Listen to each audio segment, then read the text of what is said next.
Yo, what's up? This is Lauren Hazel, Story X, in the house here from the Boogie Down Bronx, New York City.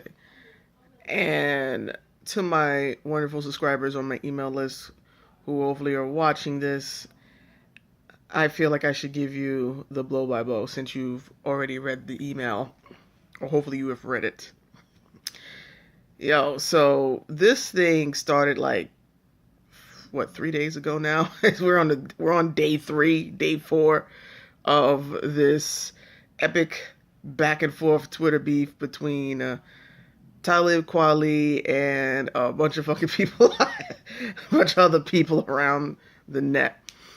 And it started apparently when Tom Woods, somebody who's connected to Tom Woods or is on his Twitter or saw something that Tom Woods had said or whatever, went back and took a photo. I believe it was a photo or a video, and apparently tagged Talib in it. Talib saw it, saw this photo, and then he started tweeting at Tom Woods. And it started turning into, you're a racist, white supremacist, why you support the Confederacy, and, it went on from there. So, of course, turns around and he starts replying, says, I am not a Nazi, I'm not this.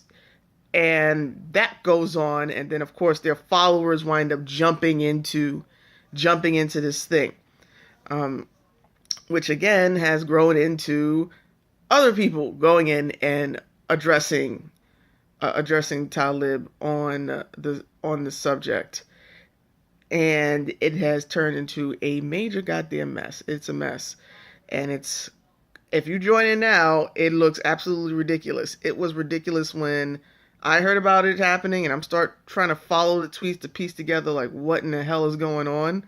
And of course, I think it's pretty fucking sad.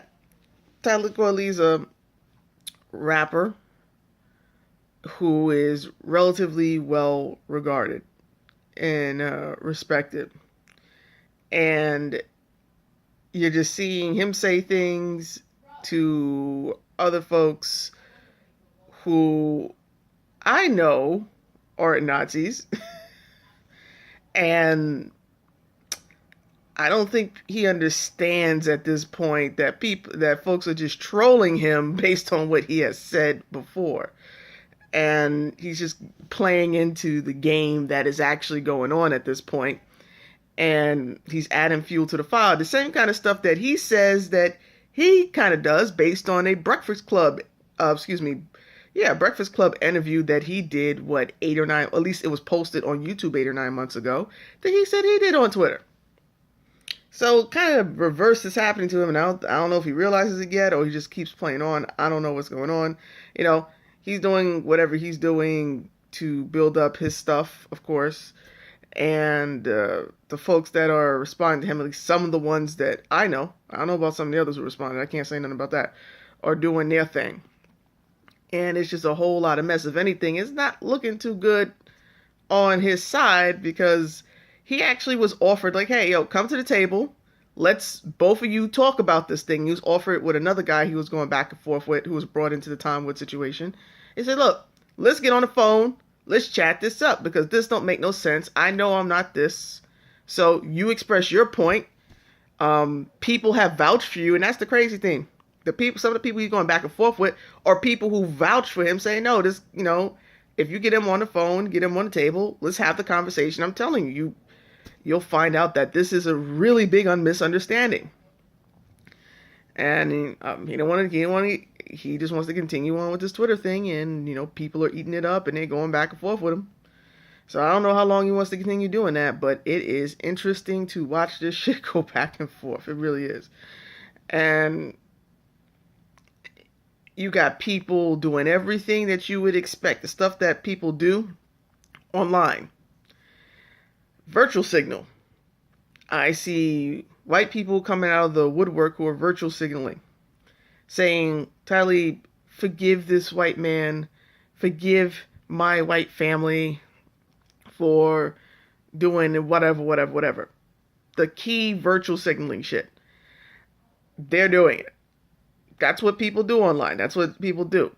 They have no clue what the hell started the situation. They weren't in the beginning. They haven't read through to see that, hey, wait a minute.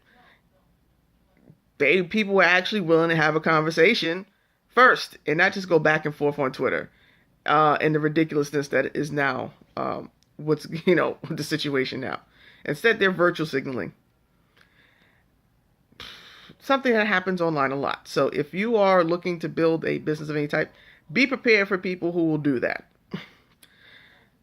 And then you have a lot of folks who, unfortunately, who are fans of Talib, and they're like, you know what, I like your music and everything else, but like, damn, I thought you'd be more open-minded to having a conversation because, randomly calling people white supremacists who are not white supremacists or Nazis who are not Nazis, considering what Nazis really are historically.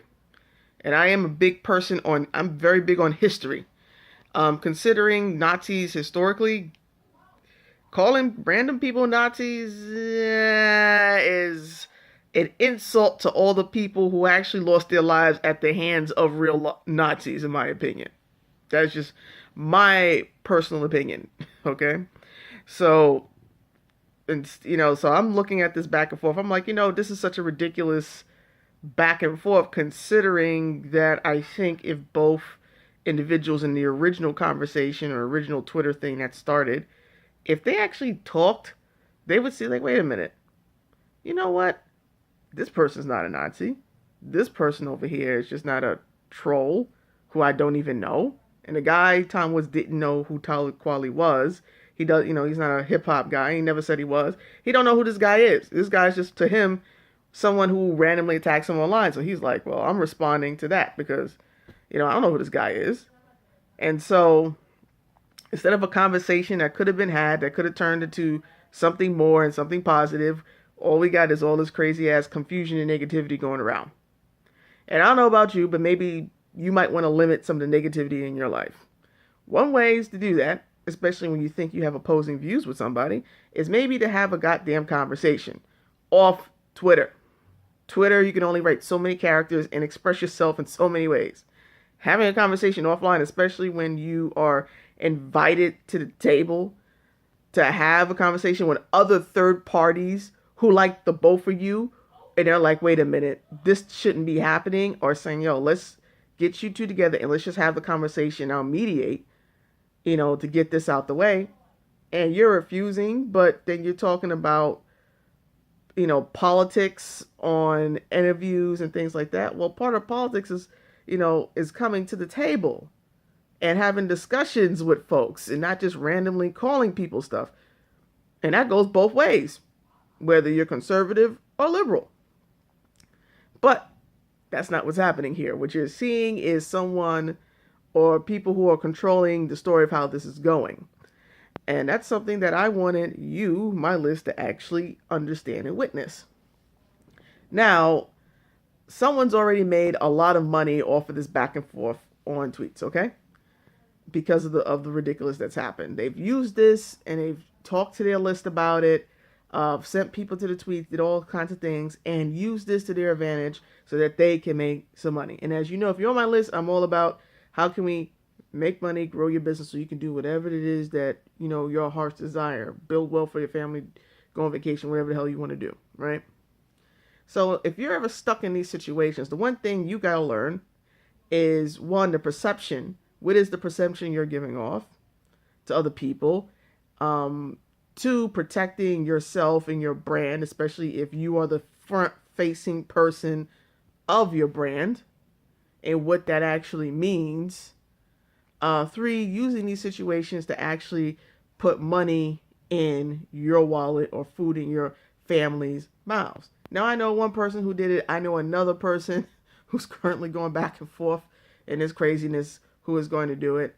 And I want you guys to witness this and watch what's going on. Now, you may not understand every single thing that's going on. I'm not telling you to go in there and add your 2 goddamn cents. That probably would not be a good idea at this point because you don't know what the hell you're doing. And if you're sensitive, you're going to get your feelings hurt, most likely. So, because let me tell you, when people are fans of people, they will attack you and all that stuff. So I wouldn't suggest you jump into it, but to observe what's actually going on. And then you get to decide, if you're ever in this situation, how you would react.